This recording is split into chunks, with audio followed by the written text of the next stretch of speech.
least 2. Okay. And for the advanced students, calculate down to pratyantara. Beginner students calculate to the Antara Daśā level.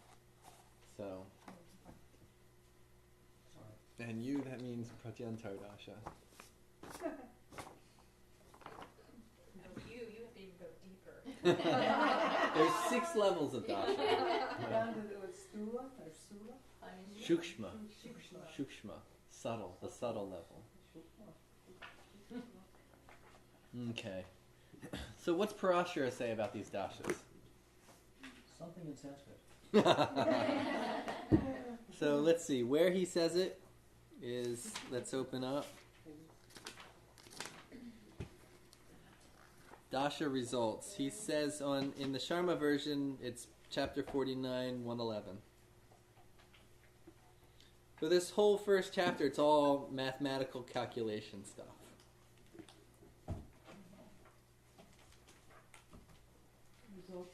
And if you get time, just take a breeze through that first section.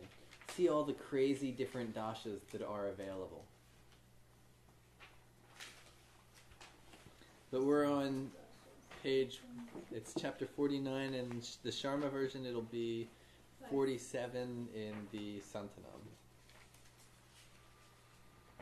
Maitreya said, "O venerable sage, I am enlightened with the various types of dashas. Kindly apprise me with the nature of their results." Right? We calculated what the heck does it mean now. And Rishi Parashara said, "O Vipra," Vipra means Brahman, "dashas emanate 2 types of results.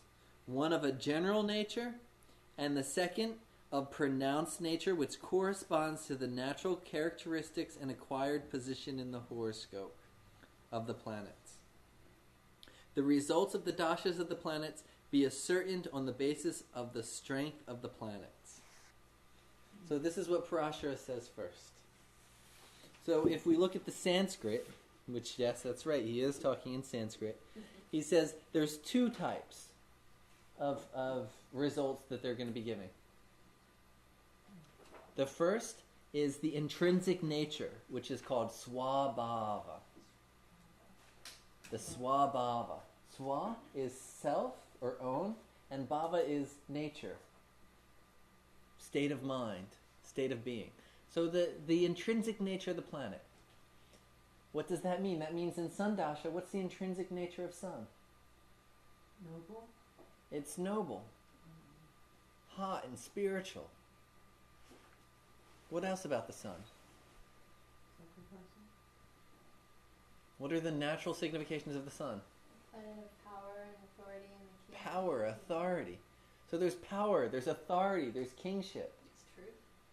There's truth.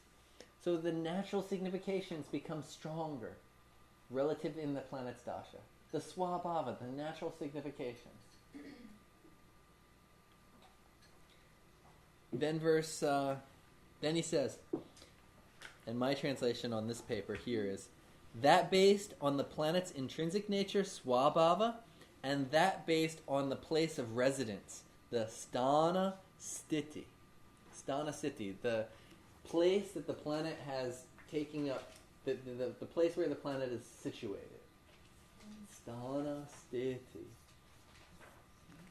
So that means those natural significations become modified by where the planet is.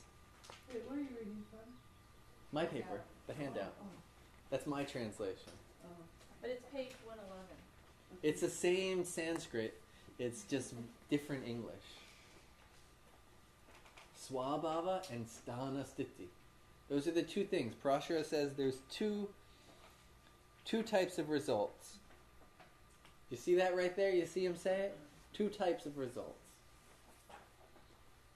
That's the first thing he tells us. And Sthana Sthiti is its place of residence. Okay. Its place of residence. Sthana, place, sthiti, where it's staying. The place it's staying. That's the literal translation. So, what's the nature of the sun in the 4th house?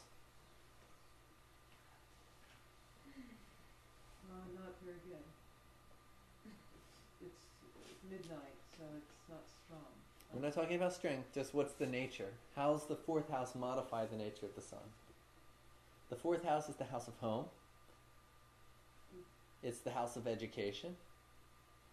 It's the house of your heart. So it gives a very bright and shining heart. It gives a very importance to education, especially spiritual education. It makes the person want to be a king at home. It's the house of home, in that way. Fifth house is the house of intelligence. So it makes the person have bright intelligence. Very concerned about learning. Sun in the seventh house. What's sun in the seventh house going to do? Intelligent and bright partners. That's right. So it brings a lot of energy and focus towards partners. And very bright and powerful and partners. Okay, so that's the modified nature, sthana sthiti.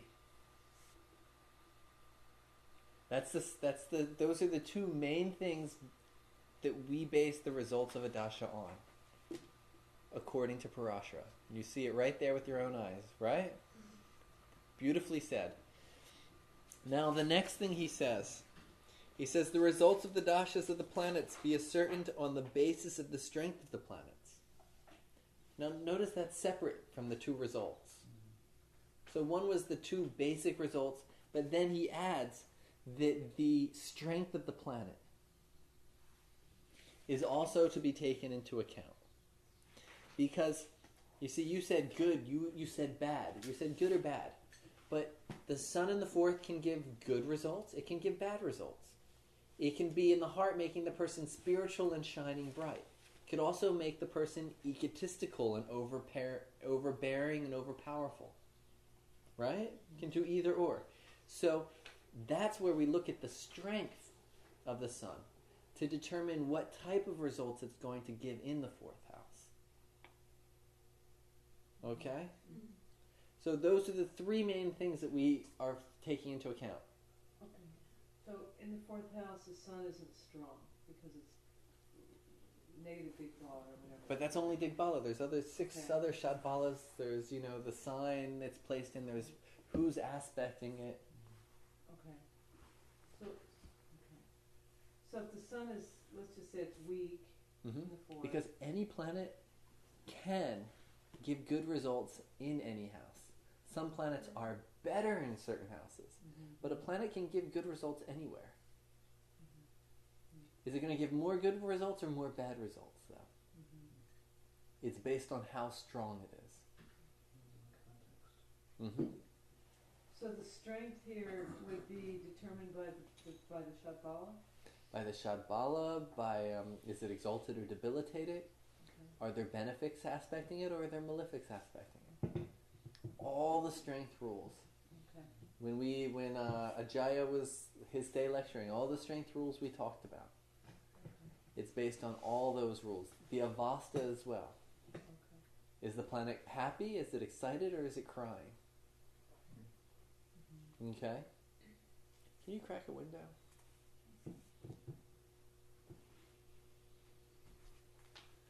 I'm just feeling the fresh air need.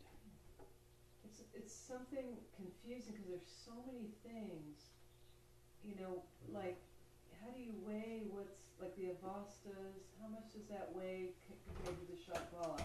You know what I mean? Like say something is. But if you really look closely at the avastas, a Nietzsche planet gives a avasta where the planet's crying. An exalted planet gives a very happy, excited planet. Bright and shining. So, but that also gives you your shadbala calculation. There's an interrelationship between those two. And avasta, if you review your notes, avasta is the emotional feeling of the planet. Where the straight strength, it's the ability of what that planet can give. The sun can make you egotistical, or the sun can make you a powerful and just king. Can do either or, depending on its strength. When it will give you that is based on sun dasha. the sun is also a very spiritual planet. And they say during Sun Dasha, the person either builds a material empire or they build a spiritual empire. Because those are the two main significations of the sun. So the natural signification, modified by it the house it's placed in, and then the strength. Okay? Those are the first things to remember, because that's what Parashara tells us first. There's 50,000 other things that we can use. But those are the first three to remember and to burn into our memory. So over here on the next page, number 3, modified nature of planet by strength. The actual word is graha virya. Virya is strength, what makes you strong. Graha, the planet's strength. And this is a quote here from what we were just reading from Parashara. This is actually one of the next verses. And this is just an example of Parashara applying what he just said. In the event the Lord of the Dasha is in the ascendant, being in the ascendant makes it strong, having benefic aspects, conjunct with benefic planets, exalted in own sign or in a friendly sign, favorable results will be felt from the beginning of the Dasha. So look at all these different things he gave us for strength.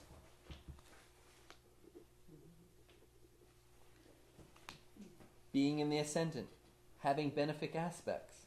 If it's conjunct a benefic planet. So if the sun is conjunct Jupiter, it's going to give more better results. Being exalted, own sign, friendly sign, favorable results. Then he gives us in the next verse, if the planet is positioned in the 6th, 8th, or 12th house, if it's debilitated in an enemy sign or combust, the results will be unfavorable. So he's giving us just a sample, but we know that there's many other things that can make it weak, many other things that can make it strong. Correct? Okay. So it's pretty depressing for people with planets in the 6th, 8th, and 12th house. Pretty much. For the most part, there's going to be some type of suffering associated with it. Right. But if it's aspected by benefics, and if it's exalted, then there could be some beneficial results coming from it. But you have to Everything has to be taken into a holistic account.